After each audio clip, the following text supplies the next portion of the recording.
અને કંઈક એવી છે મિત્રો, તો આજે આપણે જવાના છે જંગલમાં. તમારું ફરમાઈશ છે એટલે આપણે જંગલમાં જઈએ છીએ. તો આ ભાઈ પણ કે મારે તમારી સાથે રેસ લગાડવી છે. પછી તો છોકરાઓ કુંડિયા રમતા હતા. પછી અમે જ્યાં પાછા એક જોરદાર ડુંગરાને હું દેખાતું હતું બધું. પછી અમે ઉભા રહ્યા. મેં કીધું જો આ બધું હું છે. મેં મારી ધનુ સલું કરી. ધનુ સલું કરીને સીધા અમે પૂગ્યા હનુમાનગાળા. અને અમારો ભાઈ એક્શન બેક્શન કરતો હતો, ફોટો પડતો પાડ્યો એનો. અને પછી અમે હનુમાનગાળા એવું જોરદાર લોકેશન અમે ફર્સ્ટ વાર આવ્યા છે. કોઈ દે આવ્યા જ નથી અમે. આજ પહેલી વાર અમારો ભાઈ લઈને આવ્યા. તો મેં કીધું હાલો આટોને મારીને જોરદાર લોકેશન છે, જંગલ ને એવું છે. અમારા યુટ્યુબર મિત્રની વિડીયો ઉતાર નાખો. મેં કીધું ઉતાર નાખું. અને તમારો ભાઈ તો પરસેવો થઈ ગયો. ગરમી એવી છે ને 5 મિનિટ જ છે. અમારે 5 મિનિટમાં દર્શન કરવાના હતા, કેમ કે 5 વાગે બંધ થવાનું હતું મંદિર. પછી ફાઇનલી અમે મંદિરે પહોંચી ગયા. અને મંદિરે તો હનુમાનદાના છે મંદિર. અને દર્શન એવું કરી લો ફેમિલી. તો પછી તમારો ભાઈ દર્શન એવું કરીને ફટાફટ જવા માંડ્યો પછી ઘર બાજુ. ને ઘર બાજુ રસ પીધો.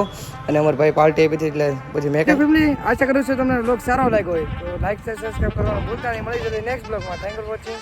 જય માતાજી. અને નવા